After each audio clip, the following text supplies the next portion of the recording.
રીતે નીકળશે આમાંથી? જો પેલા આપણે આ કોઠો કાઢી નાખવાનો, 15 ની લંબાઈ લઈ અને 4 ભાગ કરવાના આવી રીતે, અને 15 ની લંબાઈ અને 3 અઢી નું ગળું, 3.5 શોલ્ડર, પછી 6 નો ખભો. એટલે ખભો કટિંગ કર્યા પછી આ 10 ની છાતી લેવાની આપણે, હે ને 10 ની છાતી લીધી હોય ને આપણે તો નીચે કમર, જો આ 10 ની છાતી, પછી નીચે લઈ લેવાનું. આ કોઠો કટિંગ કરીને તૈયાર કરી દેવાનું.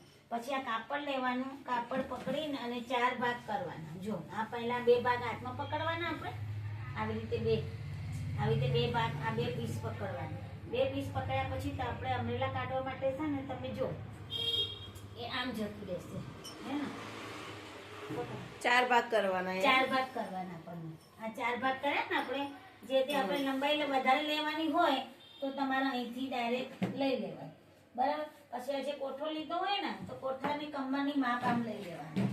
આ જો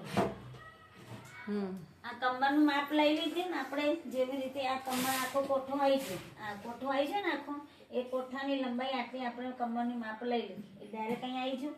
આપણે લંબાઈ કેટલી થઈ ગઈ આપણે જો પકડજે, આ 28 ની લંબાઈ, એટલે 28 આપણે અહીંયા દોરવાનું. થોડું થોડું આપણને ચોકે જો, પછી અહીંયાથી આપણે દોરતું જવાનું, આ ગોળ હો ને. પછી તમારે અહીંયાથી ફરી વચ્ચેથી લઈને પાછું 28 નું આપણે અહીંયા દોરવાનું, ટચિંગ કરવાનું વચ્ચે વચ્ચે. પાછું અહીંયાથી તમારે છે લાસ્ટ હોય ને જે તે ખૂણામાંથી કાઢી ડાયરેક્ટ અહીંયા મૂકી અને આમ દોરી દેવાનું, અને પછી એનું માપ લઈ આપણે કટિંગ કરી દેવાનું. આ કોઠાનું માપ લઈ અને ડાયરેક્ટ અહીંયાથી આપણે આમ કાપી દેવાનું, બરાબર. પછી અહીંયાથી જે રાઉન્ડ આપ્યું હોય ને આપણે, એ આપણને આમ આખું રાઉન્ડમાં જ કાપવાનું.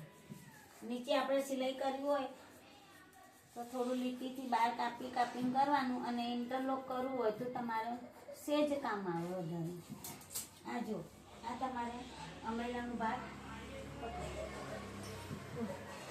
અમરેલાનો ભાગ તૈયાર થઈ ગયો, અને આ આપણને અહીંયા કોઠો આવી જશે, બરાબર. આમ લગાવતી વખતે આપણને આમ જોઈ લેવાનું. વિડીયો સારો લાગ્યો તો લાઈક કરજો, સબસ્ક્રાઇબ કરજો. પ્રાર્થના બેન સીવણ ક્લાસ.